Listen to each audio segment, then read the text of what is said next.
Welcome back to lecture 2.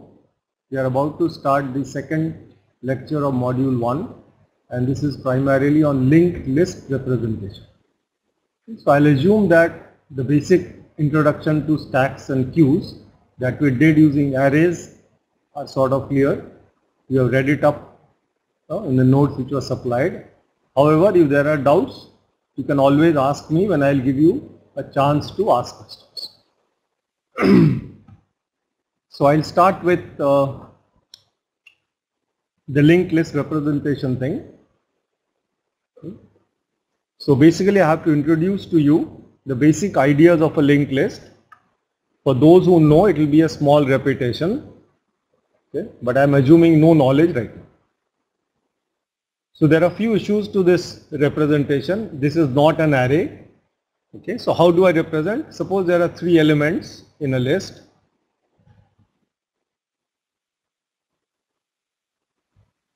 Without any language, we'll represent it as something like this. Okay, so we create a box with 2 compartments. In one we'll put a value. So I'm going to create a list with values say 20, 2 and -5. 3 values.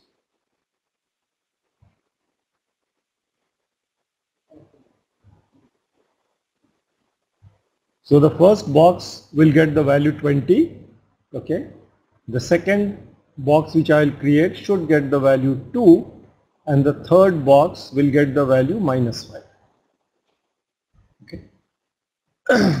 However, we need to connect them, right? The first element is 20, the next element is 2. So conceptually or visually we connect them by drawing an arrow from the second compartment of box 1 to the first compartment of box. Similarly, since -5 follows 2, I will draw an arrow like this. Since the first element is 20, I will call this as my list. So I'll give it a name. This is what conceptually a linked list comprises of. So let me summarize. If you have only single values, then any box of the linked list has 2 compartments. One is the value. This is for every box that I'm going to create visually. And the second part basically is a link to the next element. Somehow it links to the next element.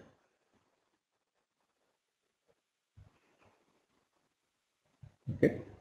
So what is the advantage of a linked list? The primary advantage of a linked list is that it is dynamic. I don't have to guess how many elements this list will have. It is dynamic in nature. So to observe now that if I want to put it in a programming language framework, I need certain features. And those features are what I have put out on my first slide, which talks about a pointer data type and operations, which I'll soon begin. A reference data type, which is typically only present in C++, so I will introduce it. If you do not know, do not worry, it's my job to explain that to you. And then, so the first 3-4 bullets that you see, pointer data type and operations, reference data type and use, class and template functions, these are the bread and butter features of C++ which will help us create and manipulate our links. Okay, so now what I'm going to cover, I will move away from this. We'll cover the materials of slide 2, then slide 3, slide 4, slide 5, 6, 7. So basically everything about pointer arithmetic. Okay, so instead of doing it here, I'll do it like this. So I'll come back to slide 11. So pointers are a world by themselves. Okay, and they essentially deal with the world of, I will call it addresses, memory addresses.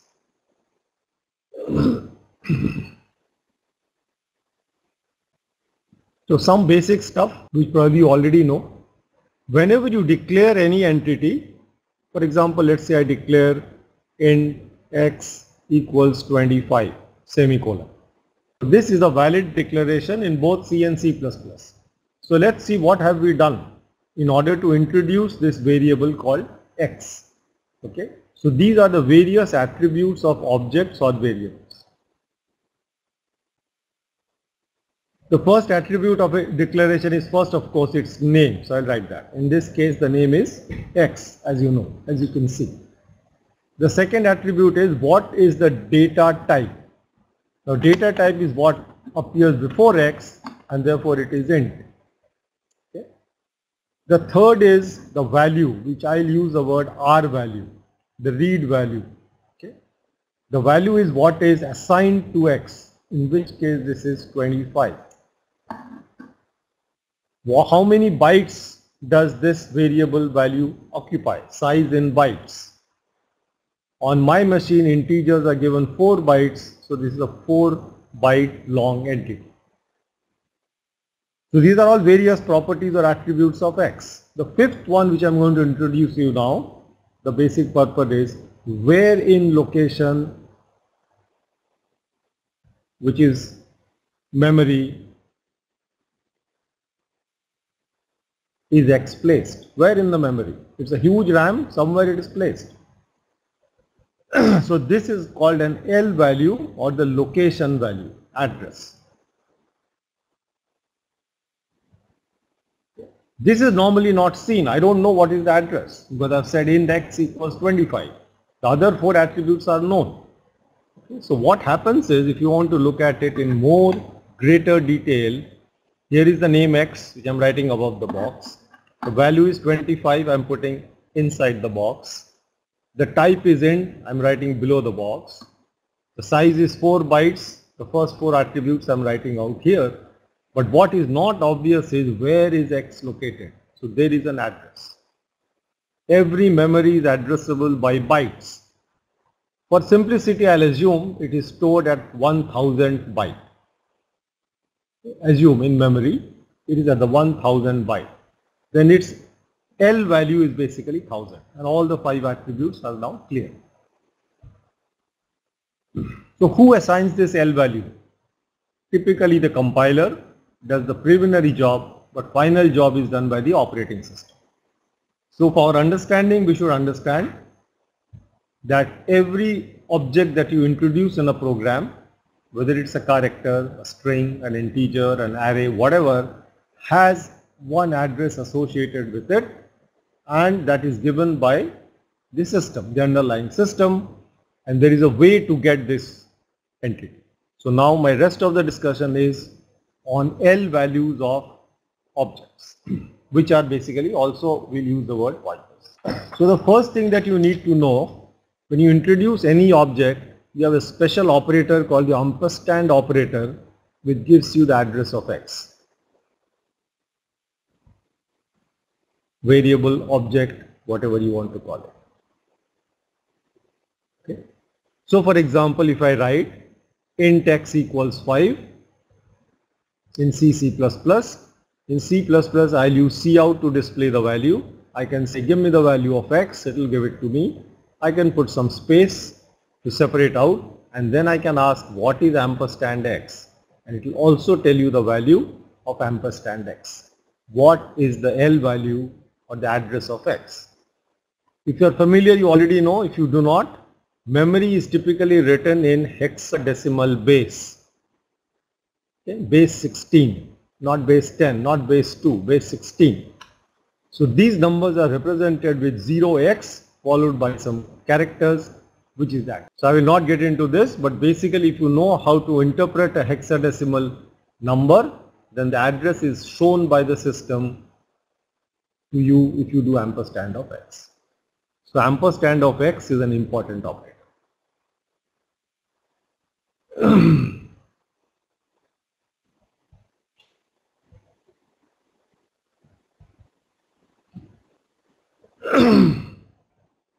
So this is given an object S, I can know its L value. How do I introduce an element which is a address?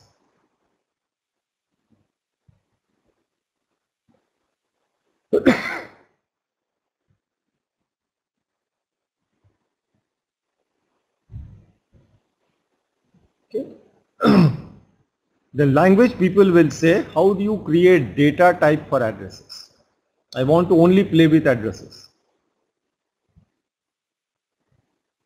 So if you want to create an address like data type, this is how the language allows you. take any type T, put a star and give some name ABC, whatever you want. So this is the data type, some T, I have not shown you, it could be int, it could be card, it could be anything else, some data type.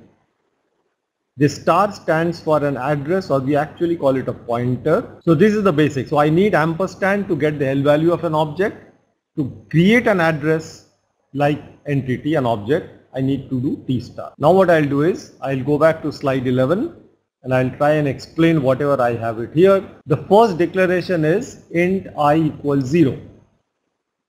This creates a variable I of type integer and it puts the value 0 into it. This you know, so I am not going to explain.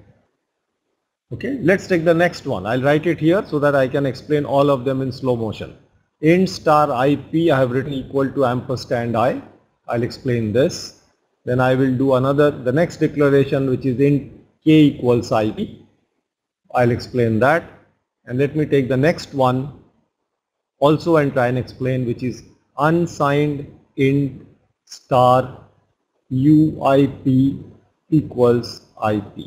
Okay, and then I can do the rest. So look at the first one, int star IP equal to ampersand I. Firstly, how do you read it? What does the whole thing mean? So let me do it slow motion again. Here is it, int star IP equals ampersand I. So I'll start reading this left to the assignment operator in a right to left manner, in the reverse order. So how do I read it? I read it as IP, which you can see. When you come to star, I will say is a pointer. Okay, star is replaced by is a pointer to int. This is how I read it as. So what have we said IP is? IP is an address of an integer variable. It also means the same. Is basically an address for integers, of an integer. So if any box has an integer, its address can be taken as int star. Okay, this is the left hand side. So what is the type of left hand side? Type of the LHS of this expression is int star, or in other words, everything to the left of IP. To the left of IP is, this is IP, ignore it, take everything to the left for it, this is the type. This is the type of the left hand side, or type of IP. Now look at the type of RHS. The RHS has a variable I whose type is int, and when you take ampersand I, basically you get an address of an integer, address of I. In other words, you can also call it as int star because it's an address of integer. So at this point, the compiler checks for us that LHS is int star because IP is int star, RHS ampersand I is int star, and therefore it's a valid assignment. It goes. What is the effect? The effect is like this. Suppose there was an I which had a value of 10, and suppose the address of I was 5000. Suppose, okay, I'm assuming. What happens after the first statement goes through? Creates yet another box called IP. The content of IP is address of I, which is 5000. Okay, now you can see the differences. R value of I is 10. R value of IP is an address. The content of IP is an address, 5000. The L value of I is 5000. The address where I is stored. What is the L value of IP? I don't know. Maybe it is 6000. Somewhere in memory it is stored. But it's definitely not 5000. It's some other address. The type of I is int, whereas the type of IP is int star. So you should be able to, if you are dealing with such entities for the first time, given a declaration, create this box mentally and check whether it is okay or not. So if you look at the next assignment statement, which is int k equals IP, this also type checks. So on the left hand side I have k whose type is int. So this is the type of the left hand side. On the right hand side I have IP whose type from the previous statement is int star. So int and int star, they don't marry well. You can't take an integer and an address and put them together. So an object and address are coming from different words. So this is invalid and it's a compiler error. So why is the error? Because we did a type and we observed an integer value has been given an address which it is not allowed. An integer variable should take only integer values. Okay, so instead of explaining all it, which will take a lot of time, I'll go to this statement, somewhat intimidating, but actually is fairly simple, which is this int double star IP3 equals ampersand IP. So here is the statement, int double star IP3 equals ampersand IP and semicolon. So let me read this slowly. What is the left hand side saying? Left hand side is declaring a name is IP3. The type of IP3 is what appears to the left of it, which is int star star. So how do I do it? I'll draw some boxes. So there is somewhere in the memory a box whose name is IP3. The value that is given I don't yet see because I have not processed the right hand side. I'm only processing the left hand side. What can this contain? So what IP3 can contain is, if I now break it up, something which is star of int star. So which means it contains address of something. So I'll draw a box. It has address of something. And that something is basically an int star. Okay, so star means an address. So I go to put a link somewhere in memory. But this flow itself is an int star. So this is how the arrows can be drawn. The compiler figure out, and a reader of the program should also figure out that what IP3 contains is an address, which itself is an address, and the final object is an integer. This is what its type is. Its type is int star star. Now let us go and process the right hand side. So I should give you what is IP, which was declared earlier. It so turns out that IP was declared as int star IP equals ampersand I. Okay. And I was declared as int I equals 0. So I have to connect all of them. Because IP in its declaration uses I, and this fellow uses address of I. Start drawing the boxes. If this is I, R value is 0, let's say the L value is 2000, the address of I. So I have taken care of this. When I do an IP, this is I. Let me write on the right of the box. IP is an address of integer and is given the address of I in particular. Okay, the address here is fixed, which is 2000. So I put it there because of the right hand side. And let me assume this is 4000. What is 4000? The location value of IP, where IP is stored. But what is stored in IP is 2000. I processed this also. Now observe what is this fellow saying. He is saying that IP3 equals star star int, which is the declaration, but it holds the address of IP. And what is the address of IP? Address of IP is 4000. This is the L value, the address. So basically this says you put 4000 in here. And now you can see once I put 4000 in there, you know what is there in 4000. So this is 4000. The content of 4000 we already know is nothing but 2000. And we know what is the content of 2000. That happens to be 0. So this whole chain of things are established once this whole assignment statement goes through. And why does it go through? Because again, let's go slowly. The type of IP is int star. It's already an address. And if you take the address of this, you get the address of int star, which is int double star. So RHS type is int double star.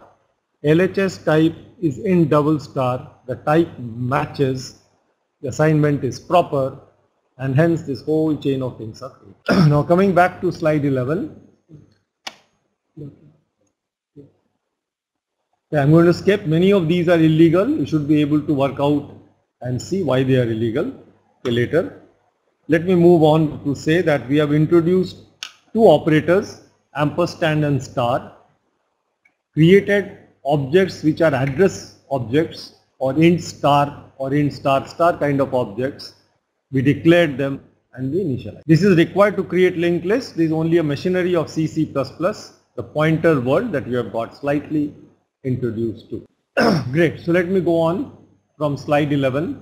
I'll give you a break for asking questions at around, let's say, 2:45, so 15 minutes from now. So remaining slides, you will see that in slow motion I have tried to introduce what I said here quickly, which is how to declare a variable, how to extract its type, okay, do same thing for LHS, RHS, and then do a type checking and figure out what the compiler does. Okay, the next thing which I am going to introduce to you is a reference type in C++. It is known for its similarity with pointers and also well known for its differences. So this is a new type if you have not done C++ before. Okay, so I am going to do on my whiteboard, or basically my pen and pages with a pen, and then I will switch back to my slides when the time comes. So what is a reference type? Okay, this is, I have to do it in very short, so I have less time. You should read up a C++ book, any standard book, to figure out how people do it. So I'm going to use the pointer way. How to declare such an object is first thing. First is to declare, okay, and then of course is how to use it. So this is how you declare a reference type object. So you write something like int and I, okay, and then I'm going to do something equals some j, and let's say int j equals 15. So about j I don't have to explain, it's an integer object initialized to 15, you all well know about it. It's only I have to explain about this int I equals j, which is my first use in this course of a reference type object. So what have we done here? If I again draw my boxes, I've introduced a new name called I. Its type is not int star, but int and, as to the left of I whatever stacks. Okay. There was already a j out here, so I'll draw the j box also. J had the value 15, so I can write here. J of course has an L value, let's say 100,000. I also has an L value, has to have a place in memory, let's say it is 2000. Now I'm not going to show you what is in I, because that is the mystery. Now suppose after this in C++, I'll use C++, suppose I do what is C out less than j and then less than, I'll put some blank, I less than enter. In C++ this says give me the value of j and give me the value of I. The value of j is 15, so I expect 15 to be displayed, which it will indeed do. And what does it do for I? You will observe that the value placed is also 15, okay, which is same as the value of j. Now let me do something. Let me change the value of j. So I do j plus plus, okay, and then I pull out this C statement again, okay, reuse it here, insert it here. Since we have done j plus plus, very clearly in the box j, the value of 15 has moved to 16. Of course, I have not told you what is in I.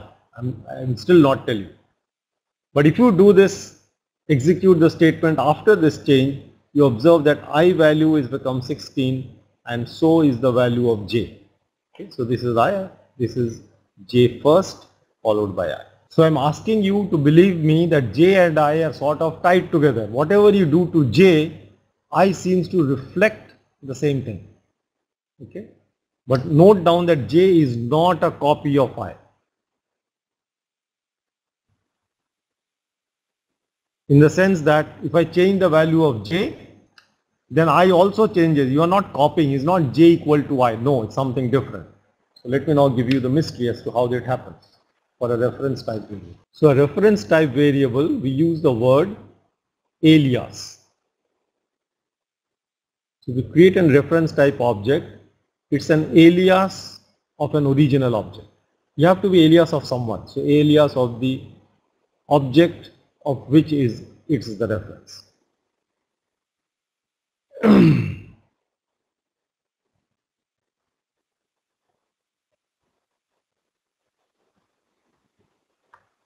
Okay, we are going to celebrate Teachers' Day in a short while. Okay, but when we say Teachers Day, we have, in some sense, we refer to somebody which is Dr. Sarvapalli Radhakrishnan. So when we say Pandit Ji, okay, these are all aliases. There may be many Pandit Jis, but without any context is typically Pandit Jawaharlal Nehru and so on. It's the same thing with terms with aliases. If you say Netaji, despite thousands of Netajis, it's still Subhash Chandra Bose and so on. Okay, so we are familiar in real life with this concept of aliases. So if you use an alias, this is an alias, there must be an original to which it is tied. So this is an alias and so on. So alias and the original go together. So when I do, in other words, int and I equals j, I've changed the roles, and let's say int j equals 10, then this I is an alias of j. Okay, what is I? Alias of j. So let me know, now go and give you the secret inside. So this is j, the value is 10. Okay, and let's say j's address is 1000. So here is a new object created I, whose type is int and, it's a reference. And you cannot create a reference without giving the alias of what it is an alias. In other words, int ampersand I semicolon is an error. You cannot create an alias without telling me who is the original object. Okay, so this is not allowed. You must assign it to an object. Okay, fine. Now once you do that, what is inside this? Okay, so this fellow has a location, let's call it 2000. What is inside is 1000. So I is an alias of j, int and of j. The address of j is stored in I. However, you will never get to see this. You can never see this.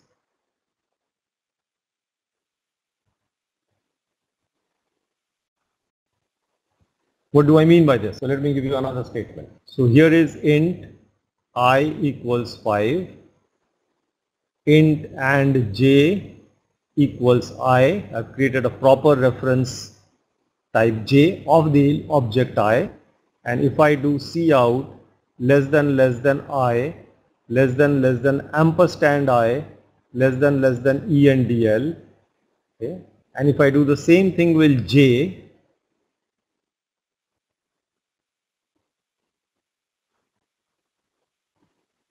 you can check for yourselves, the values are identical. If j had the address of something, he should have printed the address of I. He doesn't. So if this fellow shows the value 5 and let's say 1000, if this is the address of I, the second line will give you exactly identical output, 5 and 1000. It says as if I and j are same, which it is not actually. Okay. So in other words, the R value of a data of a reference type is never accessible.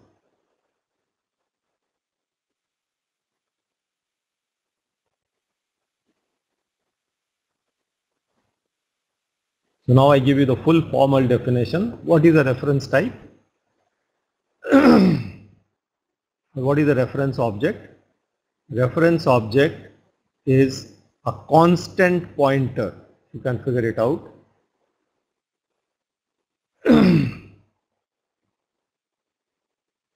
To some object of who you have created.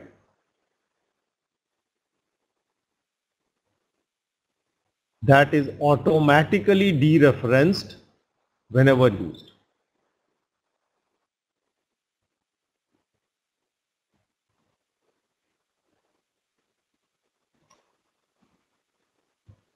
So there are two properties which I have sort of quickly introduced through. A reference object is basically implemented as a constant pointer, number one, and this business of automatically dereferencing. So I should probably tell you first what is dereferencing, because I skipped that with pointers. I'll get to that now. What is automatic dereferencing? So before that, before automatic, what is dereferencing? So I have to go back to the pointer word. So here is int star p equals let's say address of I, and I assume I have already done int I equals 10. Now when you take this entity p, it's a pointer that we have noted, is a pointer to integer. It means It can only hold addresses of objects which are integers, not a float. It cannot hold that. It's illegal. So if you look at P, what all things I can do with P? What all are legal?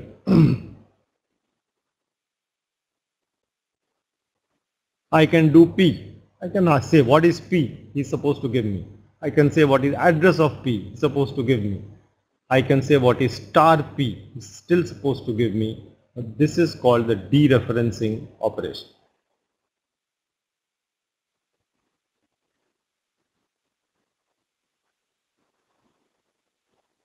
Okay, so let me draw a box and clear it out. So if I did this, suppose the address of A is 1000, then in P what I have stored is basically just the value 1000. And somewhere in 1000 location, since I value is 10, this is the address of I, right? This was pointing. Address of P could be anything. Suppose it is 2000. This is the L value of. So when I say just P, what is P? P is same as the R value of P. Always. For any object, if you just call its name, it's the R value of the object. R value of the object means what is stored inside the box. This is R value. And hence, the output has to be 1000 for P.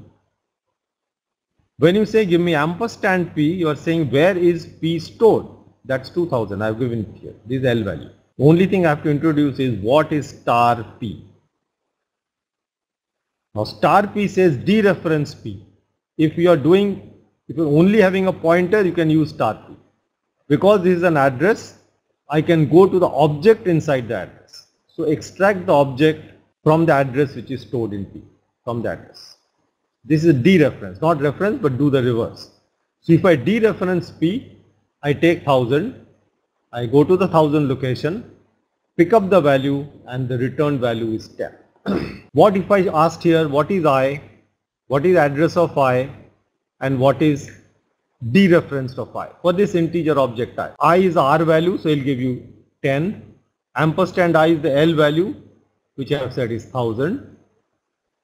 But star I says, can you go to location 10 and fetch the value? It will not be allowed because I is not an address, it's not a pointer.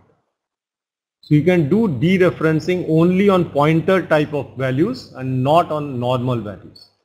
Okay, so this cannot be dereferenced, it's a compile time error. So now if I come back to my previous slide to explain what I was saying, okay. So I'm going to give an example and explain this. So I have told you what is dereferencing. I have not told you what is automatic dereferencing.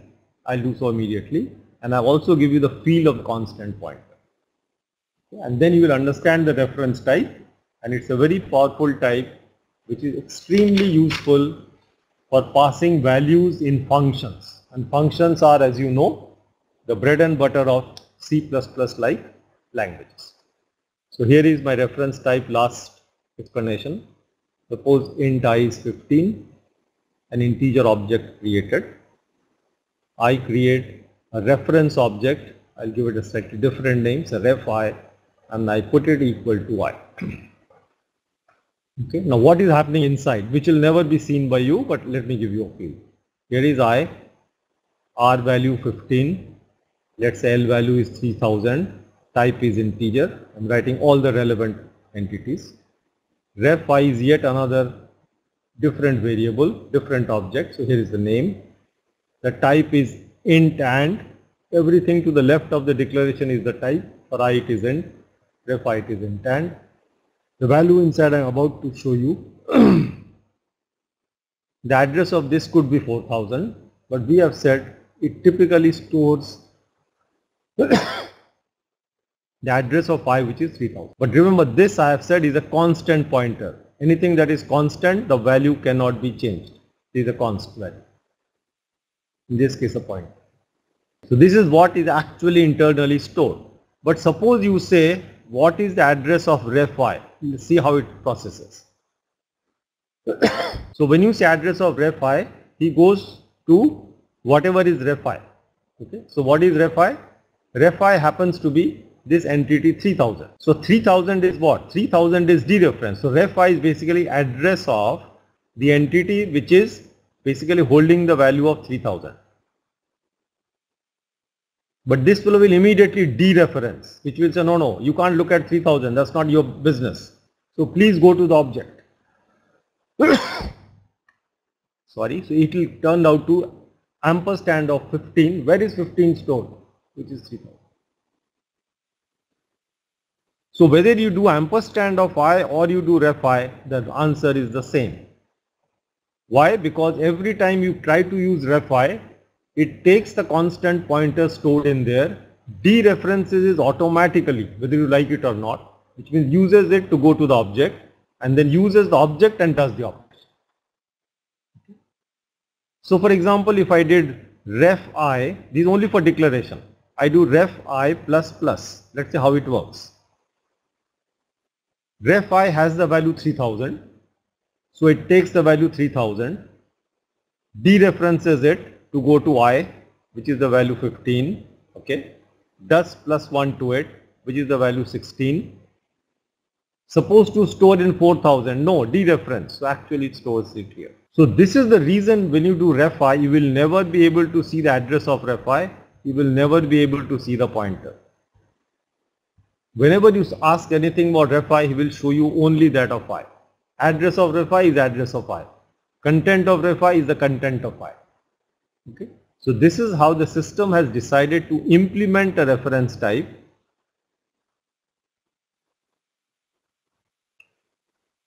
What is the advantage? The advantage is that you have a pointer which does not behave like a pointer because it's a constant pointer. So one example of this which will show the power of reference type over the power of pointer type. So here is a very standard example given almost every textbook, every instructor uses it to explain the power of reference type.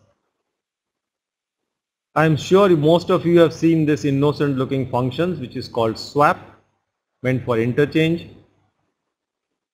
What does it do? It's supposed to interchange the values of variables I and j. Okay. So how do I swap the values? I introduce a temporary. So here is my TMP. Since I want to change the values of I and j, in TMP I can store any value. Let's say I put the value I. So I have saved the value of I. So I can now do I equals j. I's value is destroyed. And then I can do j equals TMP.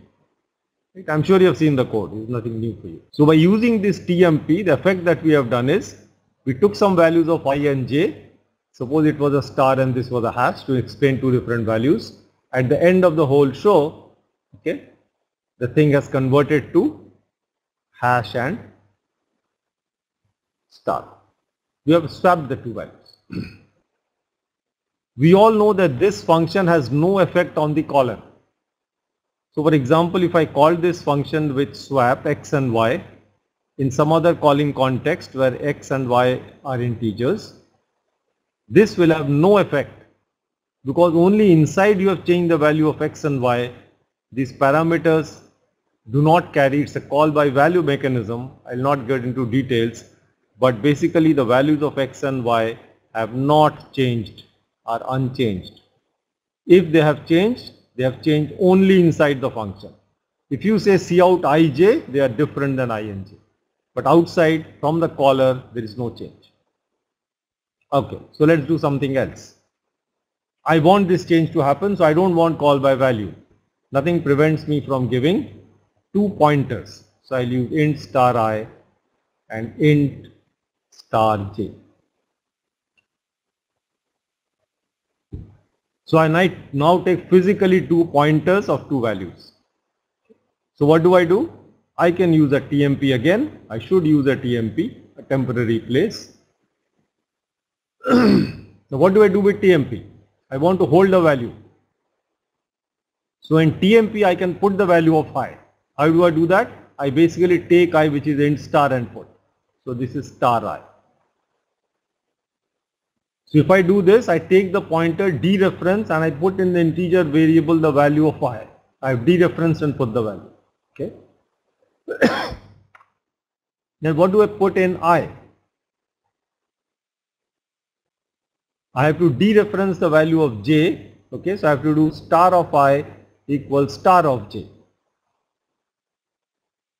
So take the value of j and put it into the place where I was. And then you do star of j equals temp. Or some code like this. This affects the change visible to the outside world. How do you call this?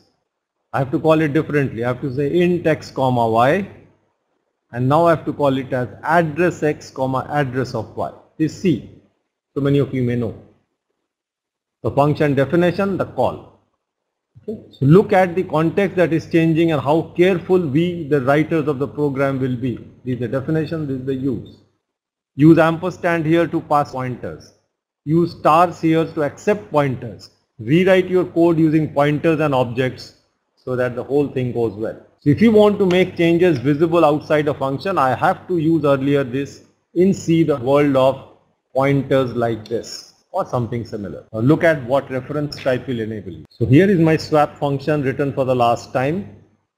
Since I have reference type, it is int and I, int and j, the body, just like you use for call by value, int tmp, store any of the values in I, in tmp, I've stored I can destroy I put equals j, and I put the value tmp. Exactly like a call by value code, the first code. Right? So much easier to write for the user. I'm not dealing with pointers. I just am using an alias I and j, and I'm swapping the value of the objects to the aliases. How do I call? Call, I write int x comma y, and I just use swap x comma y. And if you do it, you will see the values of x and y have changed.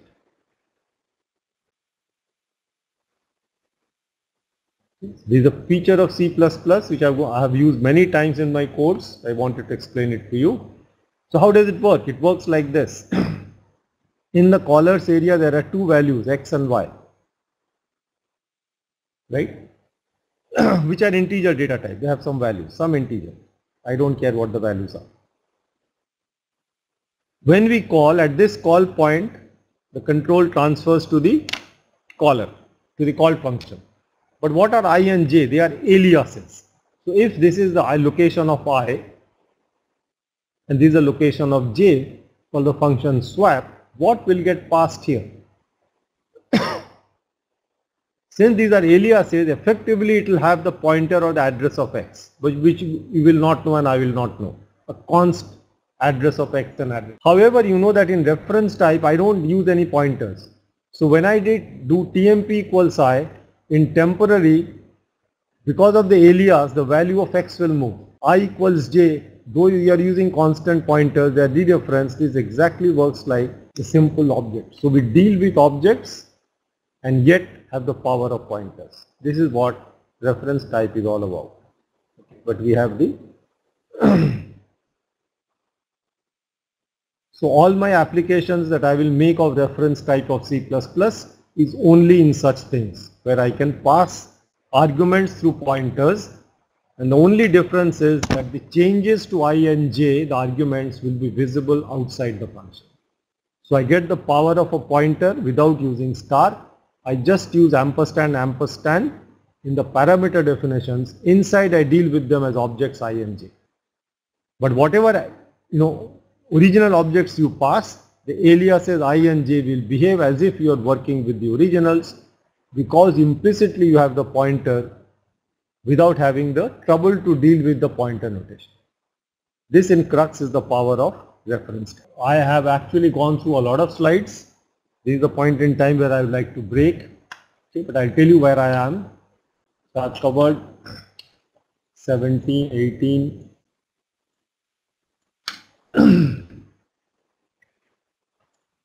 Okay, the example swap is also here. Okay, this I'm going to skip for the moment. Notes on array and strings, I'll leave it for you to read. So I'll take a break from lecturing from my side, but essentially I'll take some questions if you have, and I'll continue after this. Let me fix the point. Since I don't need this immediately, I'll skip this. These are good features of C++. And I'll deal with 35, which is template functions, immediately after. the question answer session is over. Okay, so let me see what your questions are. I already see something on my, okay, so let me go in a stack order. Question from Akanksha, which says, is there any alternate option for swapping rather than using a third variable? Okay, the answer is yes, but that is very tricky code. Okay, so I don't want to advocate it as a policy, and it doesn't work for all types. For integers, it so turns out there is a very tricky solution given in the 60s, where by adding, subtracting integer variables, you can recover the value using only the original variables. But that is not a generalizable solution.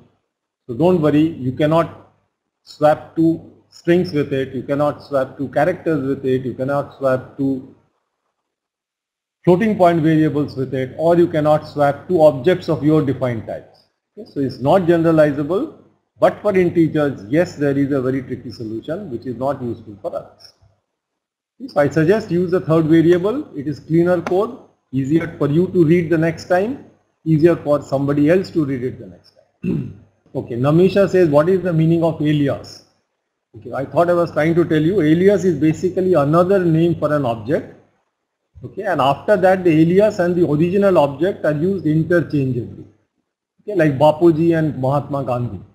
If you just say Bapuji, it could mean your father or somebody else, but typically in a use without any special context, it means Mahatma Gandhi.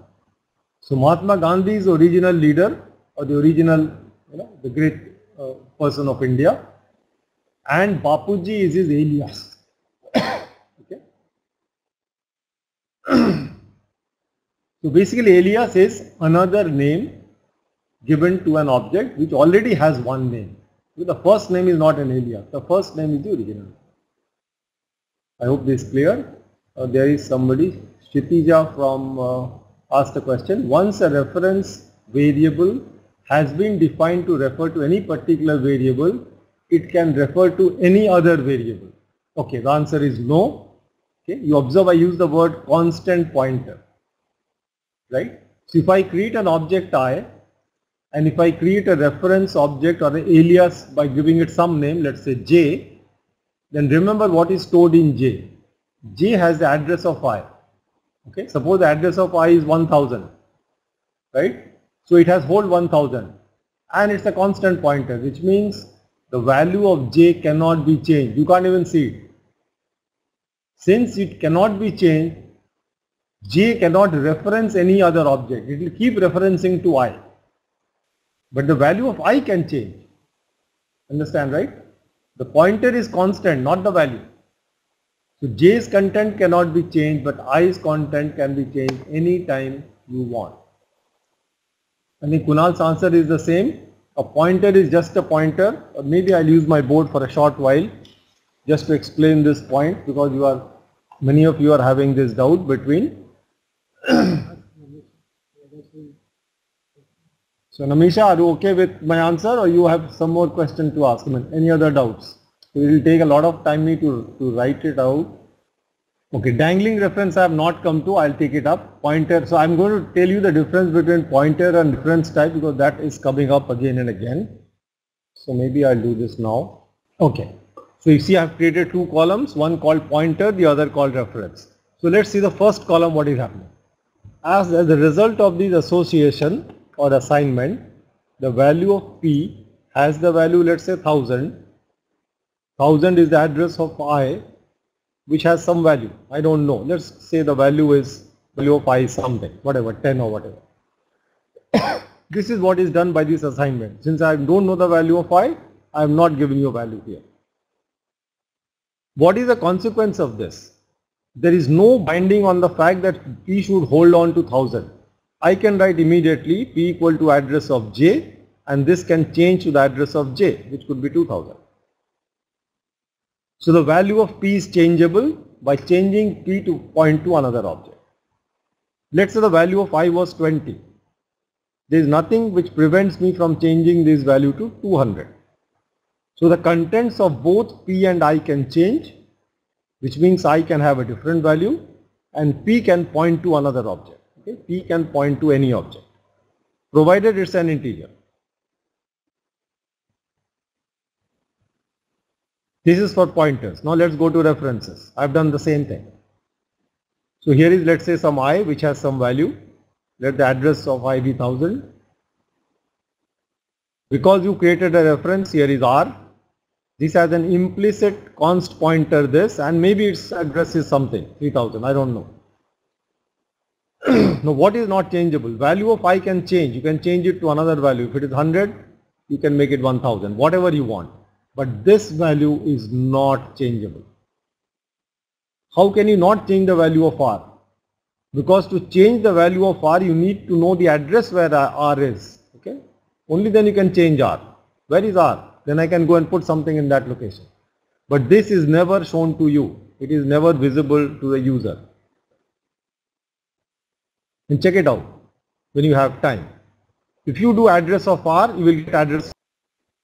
So I hope you can see, and we are back to both audio and video wise we are connected to you. Okay. I think I lost connection for a while. So if you can see the video slides and if you can hear me, then without my pen and paper exercise, maybe we can start. We have lost enough time. Okay. So I will cut short a little and try and go slow only over the slides because I'm not able to write and show you what I want to explain. So I request all of you to focus on slide number 36. This is exactly 1/3 of the whole lot. Slide number 36, and the heading of the slide is template functions. So I'll take about 5-7 minutes to explain this feature, hoping that you do not know this. It's a very powerful feature to have in the language of C++. So if you all have zeroed on to 36 slide, I hope you are clear. I'm trying to speak as clearly as I can, but I think my throat problem may be. So let me start explaining slide 36. See, there is a small piece of code. It isn't much C++, it's like C only. There is a function called max. It takes a floating point array. It takes the size of the array as the second argument and returns the largest floating point value in the array. Okay, the code is very elementary, so I will not go through the code. It creates a variable res and by continuous comparison fills res with the largest value, right? So why am I showing you this? Because once we have worked out with great detail how to write a function which does a certain job, in this case finding the largest value is max, okay, with the max. How much work do I have to do if I wanted to run this function max over a different data type? Say integer, say string, say an array of characters, okay, or an array of my type. Let's say my type is student's roll number and their current grade point or whatever you have. Okay, two valued pairs, anything. So I have to compute maximum over a set of values which are well known, but the type is not float. Okay. So this is what template functions are supposed to be very good at.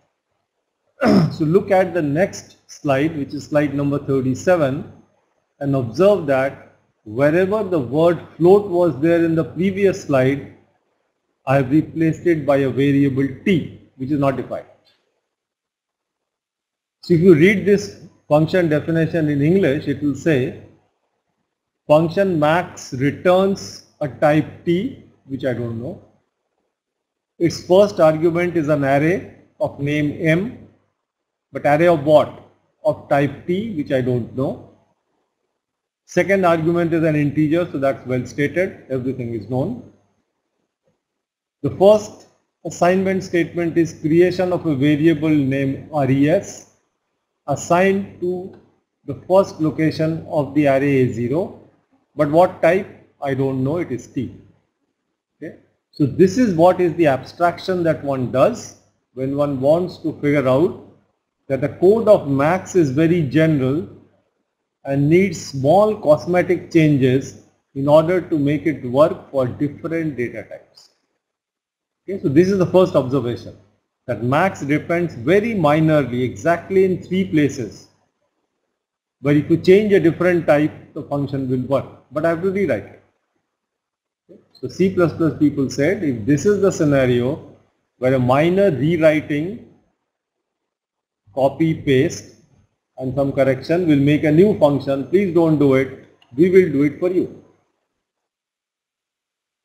Okay, so look at slide 38 and look at the things in blue which says now template, angular bracket open, class capital T, angular bracket closed, and what I had shown on the previous slide. This is said to be writing a template function. So what is a template function? It's a specification of a function where the type has deliberately not been given. Okay. So you can write template function for min, you can write template function for sorting, okay, and a variety of other things where the code remains same and minorly changes because the object type, the value type has changed. So here is a use of a template class in the very next slide, which is 39. If you can understand this, and if you have not seen a template function before, then I'll be very happy if I can help you explain. So observe in int main, or the main function, there are 5 array declarations, each of different type. A, the first one is an integer array of 6 elements, the values are there. B is yet another integer array but with different 6 elements. CH is a character array with some 5 character constants in there in single quotes. Float is an array of 5 floating point values, and str is an array of strings, which is the way you write in C++, of 4 letters, collection of two string of length 2 consisting of alphabetic characters A to Z. Now let me explain. I'll explain 1 or 2. Take the first line. Cout in C++ says output something like printf. Printf or display minus the double quotes maximum is, and then it makes a call to a function. Okay. This is the template function defined on the previous slide. Now what is happening now? Listen to me slowly. Max A of 6 has been found to be a definition of a function max. The compiler goes and checks where is max. I go to the previous slide. It observes that there is a function max, but there is no type associated to it. It's a template function. Okay. So the compiler is going to do some work. It will take this call A comma 6. A is an integer array and 6 is an integer. It tries to match with the template function and tries to derive the value of T, the type of T. Since T is the type of the array, T is the return type, T is the rest type, and the call only has an integer, the compiler figures out that we need an integer max function. So what does it do? It uses the template, ignores this class template T, replaces T by int and creates a concrete integer function, which is int max, int array, comma int size, int res, etc. So replace T by int and you create a function which is callable, which is a concrete function, I call it. So at that point in time, max A comma 6, compiler generates a function from the template and calls it. It's an int max function. What happens when you hit the next statement? The compiler realizes it's a call to a max function for a character array and an integer second array.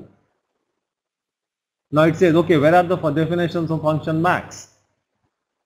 The compiler finds out that there is an integer max function which has just been created, which does not match the character max function or the character call, but there is a template max function also. Since the integer function does not match, the compiler uses the template and then creates yet another concrete function which will be car max, car array, car res, and then calls it. So you can see what is happening. At this point max a comma 6, no concrete function. At the end of the call, one integer max function, one template function. At the end of car, two concrete functions, integer max, character max, and template max. At the end of f comma 5, since f is a floating point array, there are three concrete functions, one more for the float point created, and of course the template. At the end of str, there are four concrete functions and the template, one for string added. However, the fifth call, max b comma 6, is found out to be an integer array, and in this case the compiler says I have already created a function with a comma 6, please go and use this integer function and do not use the template. So what has actually happened? The ease on the user is that you know that you are going to use a function which is very similar, which finds max. So only please write a template function. That's all. So you write one version of max, parameterize it with a type t, one or more as required, and then jolly well, flexibly make calls like I have done, and the functions are generated and called automatically by the compiler. There is a lot of material I have given after this which talks about the pros and cons of using template functions, how it typically uses it, how it's typically generated by the compiler. So it will be nice if you read those pages, and if you have doubts you can ask me tomorrow, but I am going to skip them because they explain the power of template. So this discussion goes on till I think there is some slow processing, I'll wait. I was trying to focus on slide 46, which I want you to read. Okay, so now I have got the slide number 47 ready. Since I cannot use my, I'm going to go through the slides in a different order. So now I want to create something called a linked list, which I showed you right on the first few slides that I was trying to do. And instead of going through, I'm going to jump to a certain slide, which is the purpose for doing all the exercise that I'm doing before it. So let me go to what is the expected output when I want a linked list. There's a lot of discussion. I'm going past 53, 54, 55, 56. Don't worry, I'll come back to it. Even 59, and I want to be there on slide number 59. So I hope you can reach out to slide 59 and then I'll try and explain. If all of you are there. So slide 59 says linked list class design. Okay, but there is not so much of design here, it's actually a use. So this is the power of classes or object oriented programming in C++. So assuming all of you are there, let me start. It is just a main program. The entire machinery is outside this slide, which is the purpose of the slides before it. So let's say how do I use a list if I want to use it. So this is a linked list. The first one is nothing to explain, int num. Look at the next one. It says list L comma M. So someone, it is me in this particular case as a programmer, is trying to say I want to create two instances of or two objects of the type list. Some data type that has been defined, one is called L, the other is called M. So create two lists, whatever lists are, that has not been cleared here, so you won't know, but two, if things are going well, two objects of type list, class list will be created. The subsequent one is an input collecting loop. While scene greater than num says I don't know how many numbers are there, please give me numbers one by one, I'll collect as many as I can. So scene greater than num takes an integer, puts it wherever you want it, in this case num, and the loop enters. When there are no more numbers or when the program reaches the end of the file, then the while loop will be executed. So scene in greater than num returns a false value when no new number is found or when the end of file is found. So let's get into the while loop now. The right hand side says L dot append bracket num. What is this? This is operating on the list L, which is declared 2 lines above it. Append is a function. I'm going to tell you in English its purpose. So a list is made up by creating compartments and linking them together. The last compartment or the last element in the list has to be augmented by, increased by one more element. I want to put a new element at the end of the list. This function is supposed to take care of it. So this says, right hand side, take the list L, apply the append function which is defined by someone, and to this function I give an argument, let's say 20.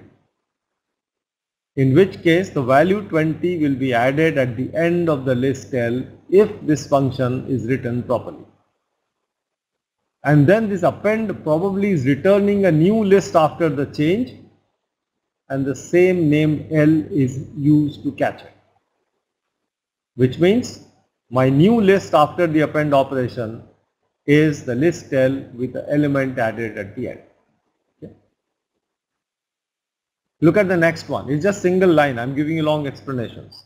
The list M is yet another list different than M. So L and M are 2 lists. The second statement in the body of the while says M dot insert. Please apply the insert function on the list M, and to this apply an argument, say 20. So what will happen now? 20 will be inserted to the list M.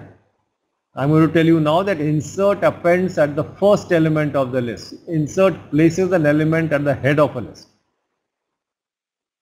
So this insert function applies on the list M, takes a value, puts it at the top of the list and returns the new list. So what will happen? Orally let me explain, since my pen and paper is not working. Suppose I give 2 numbers, 20 and 5. First I give 20, execution of the while loop, and then I give 5.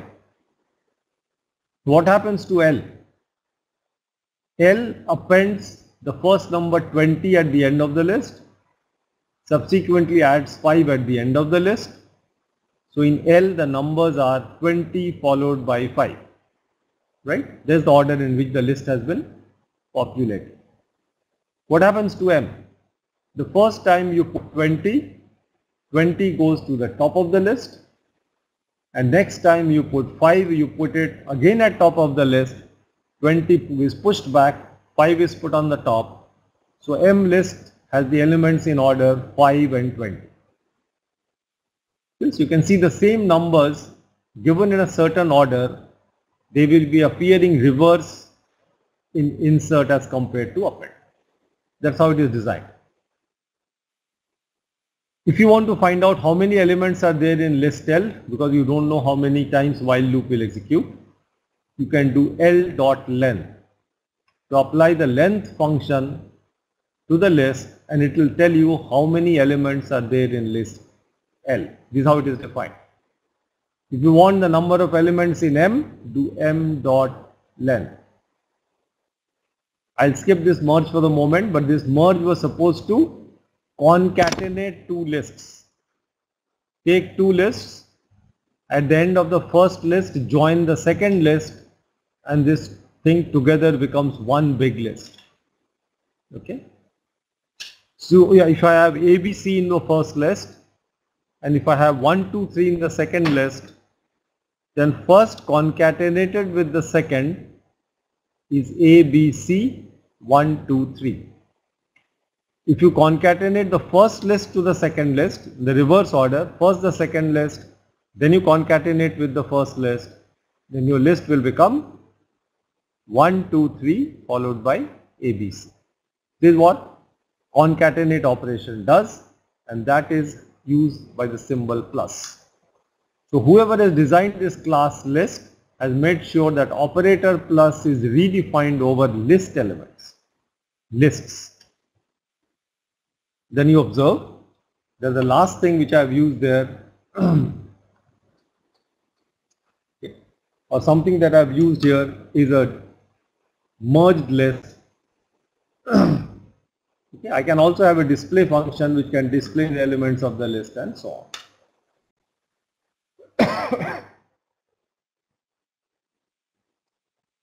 So the purpose why I was telling you all this is that if you want to use interesting data structures, first think of a use for it. Okay? So if you want, let's say, a data structure for chairs for whatever reason, you want to manufacture chairs, then what you should do is first create a class called chair in the programming language sense, okay? And then you create different chairs out of it, chair objects, and decide what you want to do. So creating the factory which can produce chair is the main job. Similarly here, defining a user defined type list, which is my second line over here, is all the hard work that we need to do. How to create a list, how to define append function, how to define insert function, how to define the list function, how to display the list, how to merge two lists, how to remove an element from a list, how to find an element in a list, and so on and so forth. Lot of operations you can support.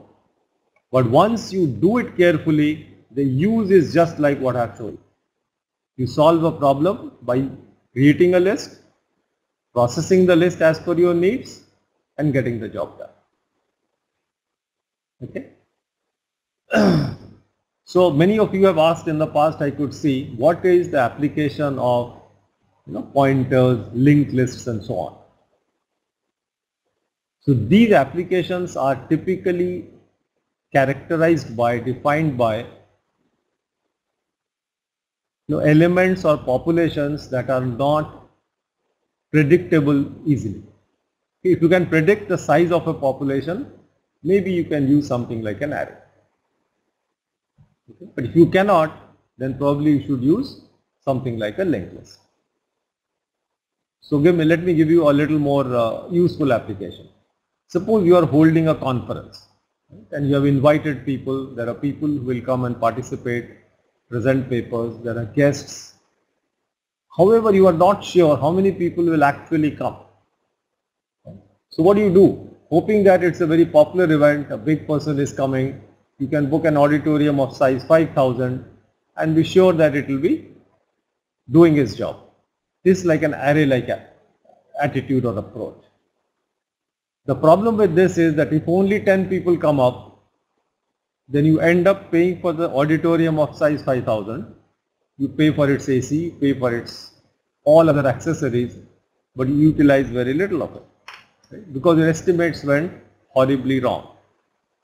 In real life you can't do much, but in the programming world you can. So if I observe that only 10 people came, in the programming sense I will only give him resources worth 10 people. I will not create an array of 5,000. I will use in such a way that only 5 people can come, can get processed, the problem solved, and you get away. However, even if 5 billion people came, my solution may still work. So the next story is that if I am not sure of the population size, then it is very, very difficult for us to figure out what is to be done. Looks like I am been enabled now. My paper thing is working. I'm very happy about it. So let's see if I can, cover up something because of this. So I'm trying to use it just to make sure what I was trying to say. So if you want to use a data structure, and my purpose today was to use several of them. Okay. What we were trying to do is, for example, the list itself. So I want to use list as a data structure. To be more precise, linked list. It's not just a list.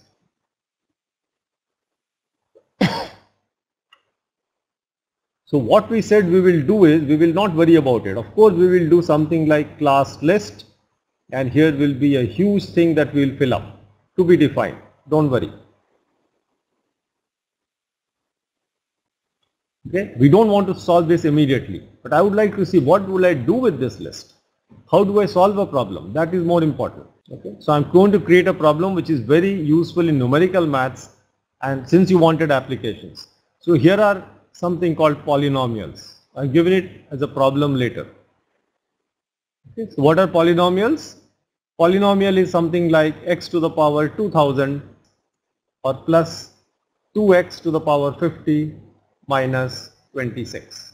This could be a polynomial. If the polynomial had all the powers of x, please use an array. That's the best way to do it. But look at this polynomial. It has only 3 terms. The first term has coefficient 1, exponent 2000.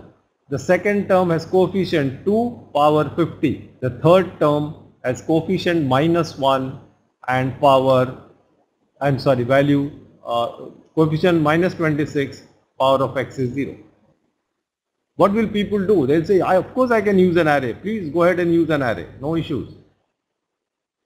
0 to 2000. In the place write the coefficient. The constant term is minus 26. Please write it here. At the 50 position, the exponent value 50. Please put the value plus 2. And at the place 2000 exponent, please put the value 1. So what have I done?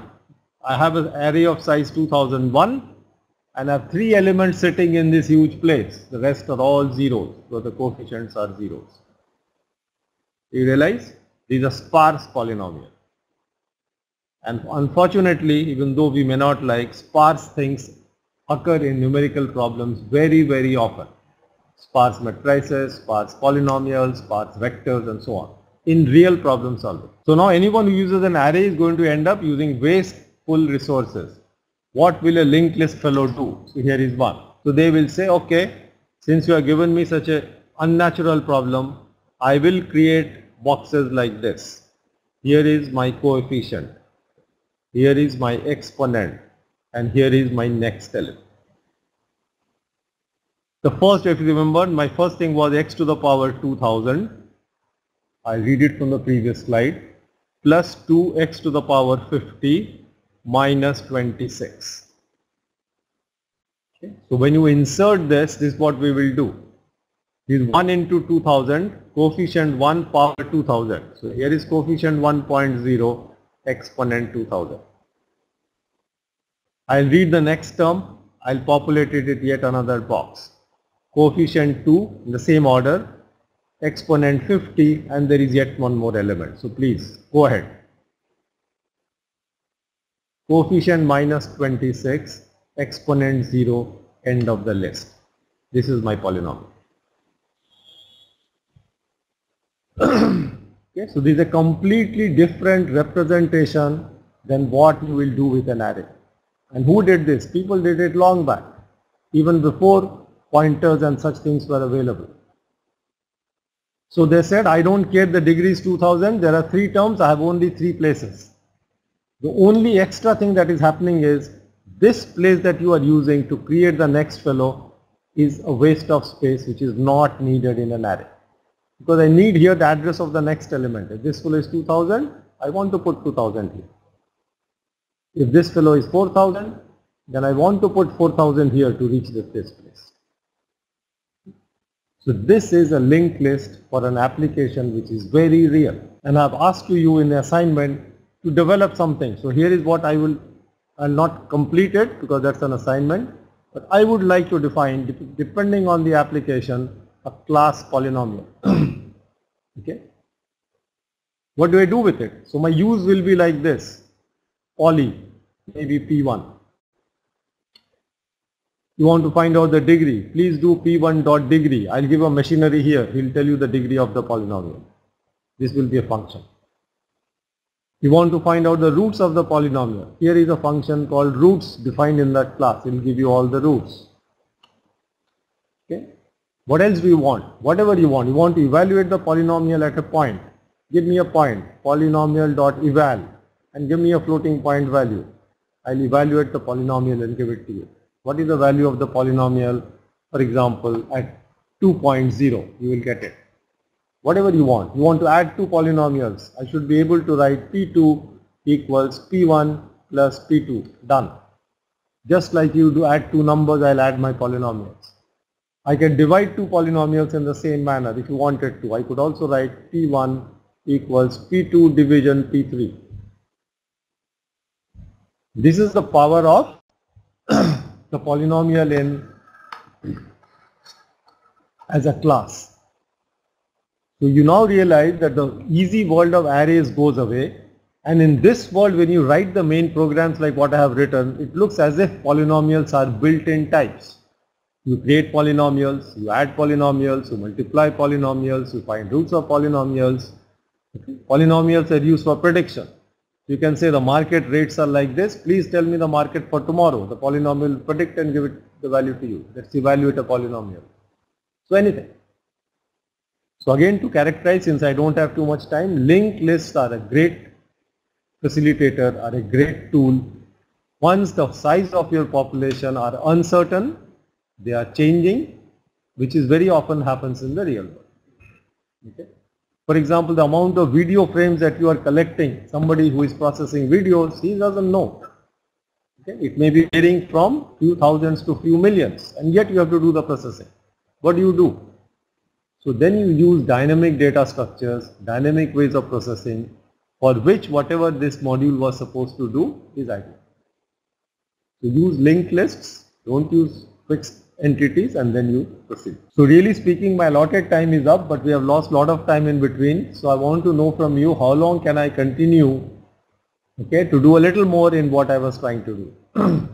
Maybe IIT Madras, Lavana can help me. For example, can I continue for 15 more minutes? That is the minimum fair thing to do. Otherwise, I'll have to come back tomorrow and catch up. So I'm asking for you people, I do not know your comments. So can we go on for 15 minutes or should I not? You can continue. Okay. So I'll continue for so there are a lot of questions. Let me take the questions before I do anything again.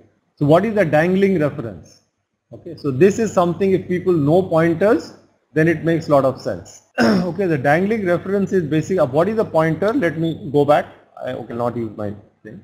So when you set pointer to an object, okay, typically these pointers are, which I have not told you, are not defined from the static part of memory, but we get memory at runtime. Which means that I do not say how many elements will be there. I start with an empty collection.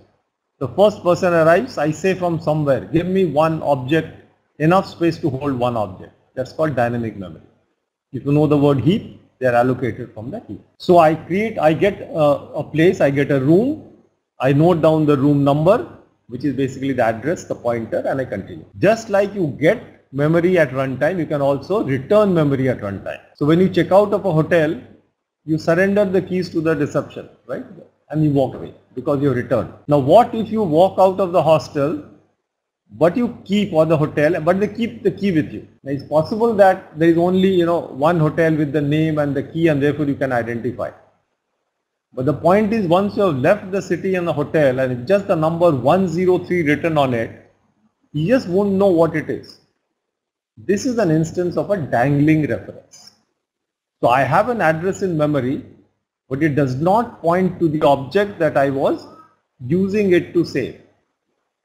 So again I repeat shortly, a pointer is an address of an object in memory in which I have kept some useful stuff. But after I return the stuff to the heap, I don't have any use for it. But if I don't destroy that pointer, then it becomes a dangling reference. So I am referring to an address in which something is staying which is not belonging to me because I have surrendered that stuff. So dangling reference, dangling pointers are unsafe if you don't allocate and deallocate memory properly. So the point is, if you deallocate an object, if you return the object, please also return along with its address. Don't keep its address saved somewhere. Please return that also. That's a fair thing to do. Sparse matrices, don't worry, I'm going to do it tomorrow. So you will have no issues with it. A little bit of sparse matrix I will do. So what is a sparse matrix? A matrix in which lot of zero elements are there. So therefore you don't want to use a 2D array, but you want to use a linked list like representation. It's very interesting. Actually sparse matrix I'll do in module 2 as a non-linear data structure. But I can give you some reference tomorrow, some idea tomorrow. Okay. And sparse matrices are of course in most branches of engineering very often found, and they are a major pain if the matrix size is big but the elements are small. Question from Bharti: what is the effect of merge 1 equal to L plus L? Okay, so this I can explain it by just drawing a simple diagram. What is the purpose? Okay, so the statement was something like merge equal to L plus L. It was not 1 plus 1, remember, it is L plus L. Okay. What does it mean? Now I'll draw. Suppose your L was, let's say, an array of characters. So A followed by maybe semicolon, single character, followed by, let's say, dollar, and followed by, this is my null, which means it's end of the list. Okay. So this is a short form for saying please concatenate L with itself. So what will it do? See, this is L. It will create yet another instance of L. So here is A, here is semicolon, here is dollar, it's yet another L. There are two L's here, happens. Then it connects them. So this is append, connects the end of the first L to the start of the next L. Okay. And then it returns this merge list by giving it a name, merge. This is the left hand side. So the first L, concatenate, this is plus, with the next L. Any two lists can be concatenated. I have connected the list to itself, and this is named merge. So what is L? L still points here. L is still holding on to the original list. So this is basically telling you that once I create lists as first class citizens, I can do a lot of operations on them, and this is a short form for saying join the first list with the second list. This is the right hand side. Okay. It so happens that both lists are same, that is by accident, and the final output of this operation is assigned to merge, and then assign it to a new list called merge. And you can write such powerful statements not only here but even for polynomials. That's what I said. You can do P1 equals P2 plus P3 in some sense.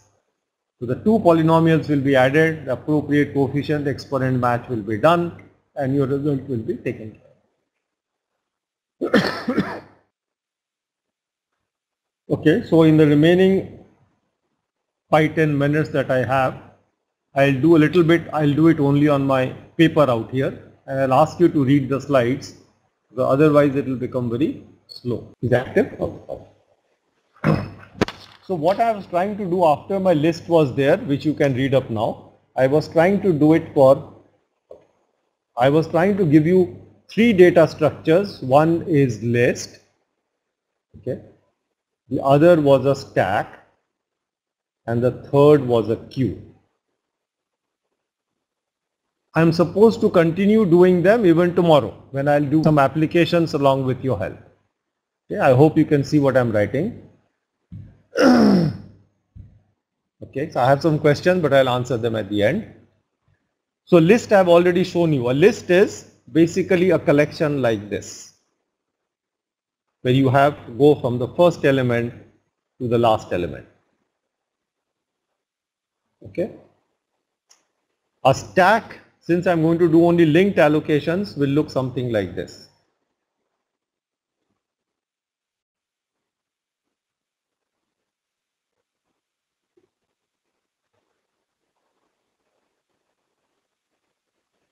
Okay.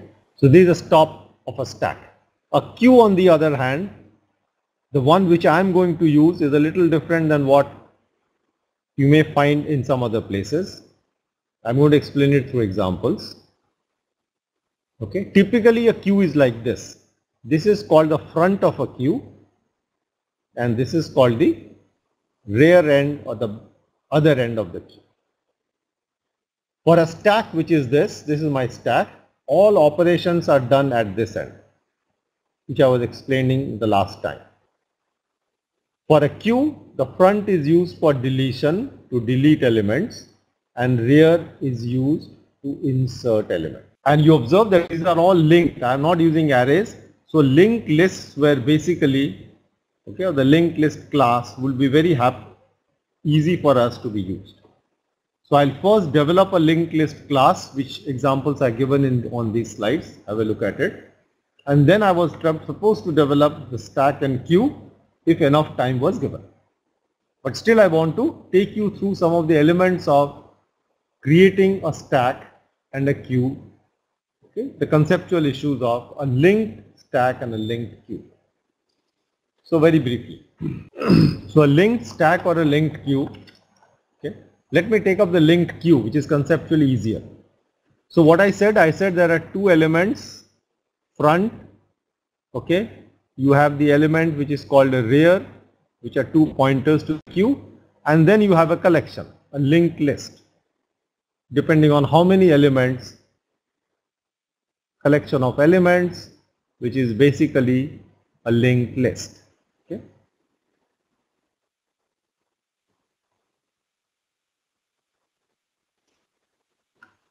Now observe this small conceptual interesting thing which people again discovered long back.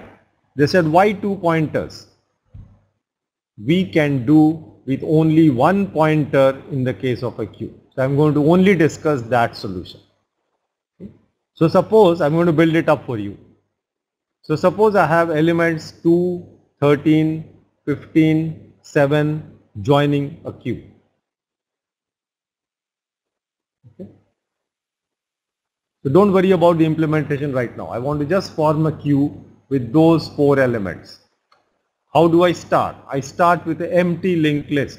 So my queue has, I'm have to put it, my queue has the address 0 or null. There is no element. This shows an empty queue. Okay.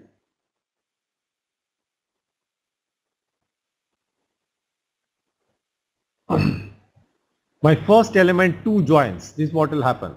Now my queue has, okay, the queue was empty. I'm going to show you. So here is 2 coming in here. Now 2 may have more elements. I must keep a space for it. I'm going to use a circular list. 2 points to itself. Okay. And what does Q point to? Q points to, so how do I reach this? So I note down the address of 2 and put it in Q. So this is 1000, let 1000 be in Q. So to reach the queue, I take the address, go to the element, and I get to the rear end of it. I'll talk about that later. So basically I'm keeping only the rear of the queue or the rear pointer of the queue with me, and I have disposed of the front. I don't want to know who is at top of the queue, who is in front of the queue. I just want to know who is at the last element of the queue. Next comes 13. So here is my 2 already there. Okay, and my pointer is here. So what I do is I take the next element, I create and say, okay, here is the place for 13 who has just joined, the recent fellow. I again make it circular. After 13 comes 2. And my pointer is to the rear. So here is my queue pointer. I note down the address of 13.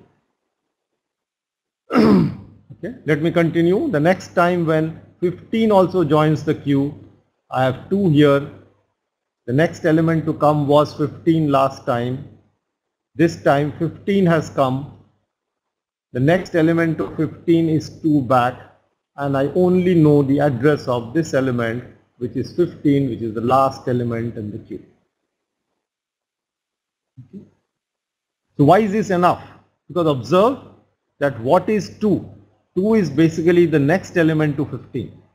It so happens that rear, if this is the rear, then this arrow, the next field, if you want to call this value as next, is always the front. This is the front, because the list is circular. Who is next to the last element? The fellow who came in first has to be. Okay, so I have accessed indirectly to the first element. I don't need the first element. I don't need a separate pointer to the front of the queue. And since a queue does only inserts and deletes, I can do an insert by whatever I was doing. For example, from here I was inserting. So what I did, I took the current pointer. I first created a new element by placing it here. Then I connected it to the last element. Okay, I made it point to the previous element by knowing where this fellow was pointing to, and changed the rear to the new element. 2 or 3 pointer operations. So this is basically in CS notation a constant time algorithm, O of 1. 2 or 3 pointer operations, and I have added an element at the front, at the rear of the queue. How do I delete? I will delete the front element. The first fellow is to be serviced, 2 has to go. It's even easier. Take the last fellow, which is the rear. This next you take away, and this fellow next you short circuit here. So deletion is even more easier, right? So both the insertion and deletion are O of 1. So it turns out that a circular list as a queue with a pointer to the center of the queue does all the job that two pointers can do otherwise. So this is a conceptual issue, nothing to do with the implementation, array or a link. Similarly, at the conceptual stage, if you want to create a linked list, stack in the form of a linked list, so what we do is we create a top and put it to null. I'm going to create a linked list, stack in the form of a linked list.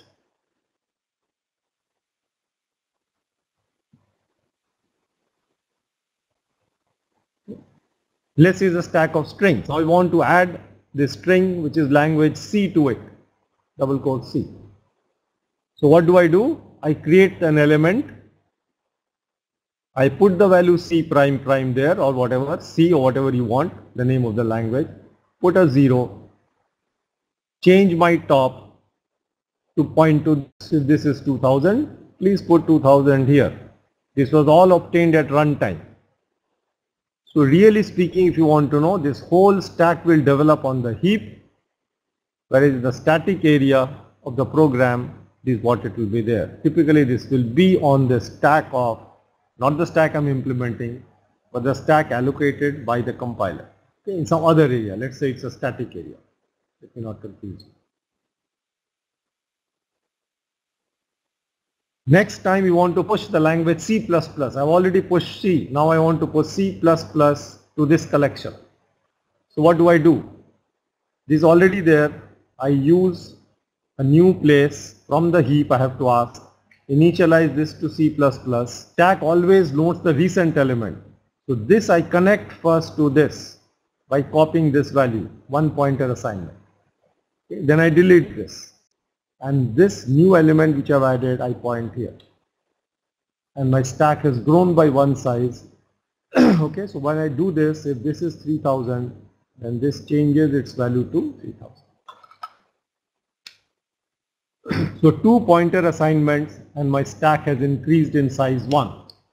One to connect the new element to the previous top of the stack, and then I change the new top of the stack to the current element. And the stack can grow. So you observe that both push and pop operation on a stack are very easily manageable, just like the arrays on a linked list.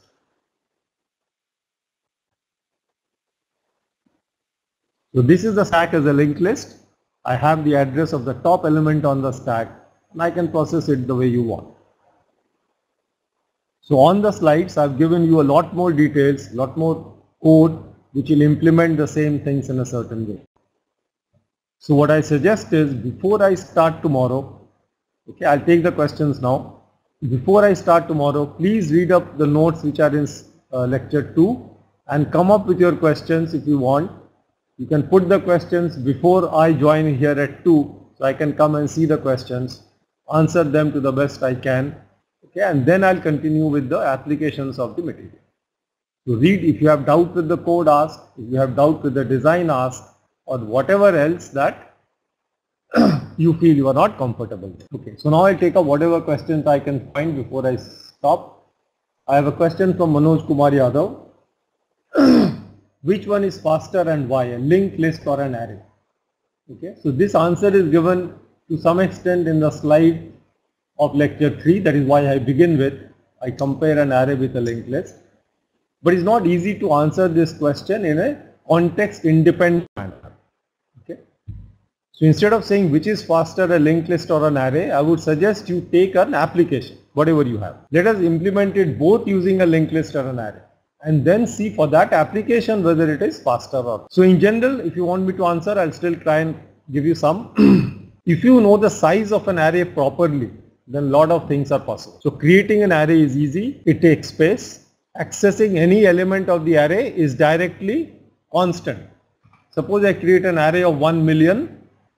Whether you access A0 or you access 1 million minus 1, the last element, the computer takes roughly the same time. There is no difference between accessing the first, the middle or the last element of an array. What about the linked list? The first element is instantaneous. One dereference from the head you get there. How do you reach the 1 millionth element? I have to run down this collection 1 million times. Hugely slow. Okay. What if you want to insert and delete linked list? I can do it very quickly. I can insert at the top constant time. I don't care how many elements. If you want to insert at the back, you can do some extra manipulation and do it quickly. Insert and delete in an array, really speaking, is not possible. Let's say I have an array of size 100, my array is full and I have to insert an element in the middle of the array. You cannot do it unless you create a larger array at runtime, copy your old array into that, then insert and do it. So array collection for insert and delete is very unsuitable when the array is getting. So it's very slow to insert and delete, but it's very fast to access. Linked list is very fast if you want to run down the list searching for something, because it's a sequential collection, but insert and deletes are pretty fast. So if you ask the question which one is faster, we cannot answer. But if you say I have a linked list, I have an array, I want to do this operation, name it, we can answer which is faster. So accessing in arrays is faster, linked list is slow. Insert in linked list is faster, in arrays could be very slow. Delete in an array physically is very complicated. If you want to delete an element, you have to copy the rest of the elements up or down, which is very expensive. In linked list, it is sometimes very easy. Okay, so I would say when you want to put a question like this, you have to say which operation and then you get a definite answer. Which is better and that. Okay, I'll close here. Okay, sorry for the intermittent technical problems. But I think in the end we were treated properly. So please be ready with your questions when we meet tomorrow at the same time at 2 p.m. Let me try and address as many questions as I can, and then I'll go on with mostly with application development rather than looking at these data structures after they are cleared out. Thank you.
you.